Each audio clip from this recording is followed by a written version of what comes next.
Hello बच्चों, आइए इस प्रश्न को देखते हैं। प्रश्न में हमसे पूछा गया है कि मानव मादा में मासिक चक्र के दौरान अंडोत्सर्ग होता है और यहाँ पे हमें चार भिन्न भिन्न विकल्प दिए गए हैं। सबसे पहले हम बात करते हैं प्रश्न से संबंधित मुख्य अवधारणा के विषय में। मुख्य अवधारणा जो कि संबंधित होगा मासिक चक्र से। मासिक चक्र से और मासिक चक्र के बारे में यदि हम समझें तो यह पूर्ण रूप से यहाँ पर हमें चार भिन्न भिन्न चरणों में दिखाई देता है। तो हम लिख सकते हैं कि मासिक चक्र के बारे में मासिक चक्र के बारे में जो जहाँ पहली जो प्रावस्था हमारे पास में होती है वह होती है हमारे पास में मेंसिस प्रावस्था। मेंसिस प्रावस्था और मेंसिस प्रावस्था की यदि हम बात करें तो यह 3 से 5 दिनों की या 3 से 4 दिनों की हम मान के चलते हैं। 3 से 5 दिनों की होती है, जिसके अंदर हम कह सकते हैं एक प्रकार से कि जो रक्त का स्त्रवण होता है, हम एक तरीके से कह सकते हैं कि यहाँ पर जो मादा शरीर होता है या मादा के अंदर जो रक्त का स्त्रवण होगा वह अधिक होता है। क्या होता है? अधिक मात्रा में होता है।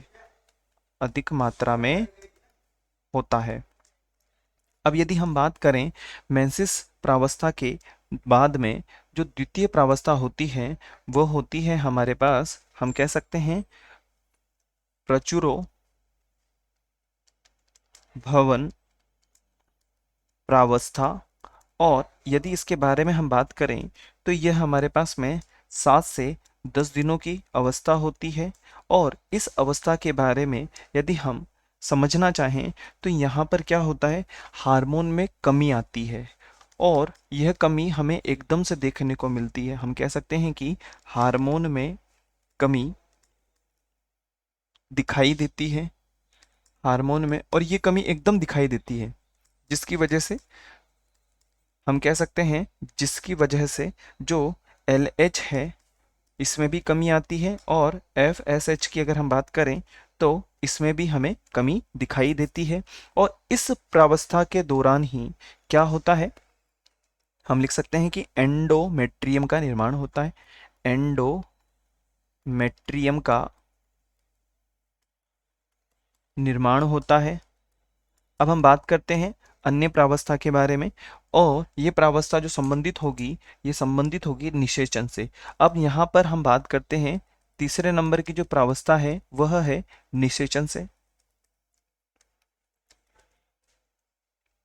और निषेचन के बारे में यदि हम बात करें तो हम निषेचन से पहले हम एक बात और लिख सकते हैं कि ये जो LH की जो कमी आती है तो LH की कमी की वजह से ही एक तरीके से कहा जा सकता है कि जो जो अंडोत्सर्ग होते हैं उसमें हमें कमी देखने को मिलती है।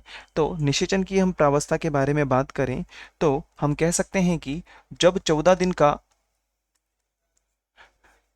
या 14 दिन के बाद की यदि हम बात करें तो 14 दिन के बाद में होगा क्या, जो हार्मोन की कमी आई है तो हम कह सकते हैं कि FSH में फिर से बढ़ोतरी हमें दिखाई देती है।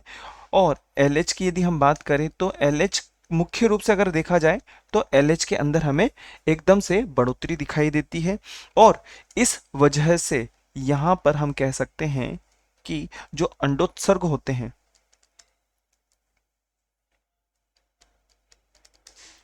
अंडोत्सर्ग होते हैं वो हमें यहाँ पे देखने को मिलते हैं। अब चौथे नंबर की जो चरण है उसके बारे में हम बात करें तो वो होती है हमारे पास में स्त्रावी प्रावस्था। और स्त्रावी प्रावस्था जैसा कि नाम से ही हमें दिखाई दे रहा है, स्त्रावी प्रावस्था के अंदर क्या होगा बच्चों, अगर हम बात करें तो 14 दिन के पश्चात, 14 दिन के पश्चात या बाद में क्या होगा कि यहाँ पर कार्पस ल्यूटियम का निर्माण होगा, जिसकी वजह से हार्मोन का हमें स्त्रवण देखने को मिलता है, प्रोजेस्टेरोन। और ये जो प्रोजेस्टेरोन होते हैं ये किस प्रकृति के होते हैं? स्त्रावी प्रकृति के होते हैं। और ये फिर से वापस से किस स्थिति में आ जाएंगे? वापस से मेंसिस प्रावस्था के अंदर आ जाएंगे। तो हम कह सकते हैं कि ये किस अवस्था में होता है? स्त्रावी प्रकृति का होता है, जिस वजह से फिर से पहला वाला चरण यहाँ पर हमें देखने को मिलता है। और प्रश्न में हमसे क्या पूछा गया है? अंडोत्सर्ग के बारे में। तो हमने यहाँ पे देखा है कि अंडोत्सर्ग के बारे में अगर हम बात करें तो 14 दिन के बाद में क्या होगा? जब मुख्य रूप से हम यहाँ पर इसको इस तरीके से समझ सकते हैं कि जो LH होते हैं ये हार्मोन के अंदर एकदम से हमें जो बढ़ोतरी दिखाई देती है तो अंडोत्सर्ग हमें देखने को मिलता है। तो पहले नंबर पे विकल्प हमें दिया गया है वो यह है कि मध्य स्रावित प्रावस्था, जो कि संबंधित नहीं है। स्त्रवण प्रावस्था के अंत के पूर्व ऐसा भी नहीं होगा।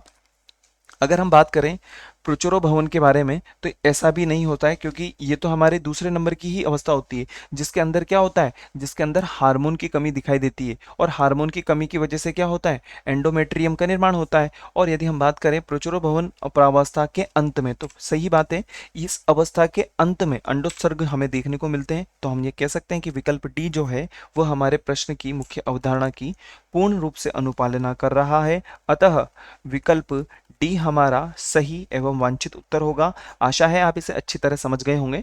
धन्यवाद।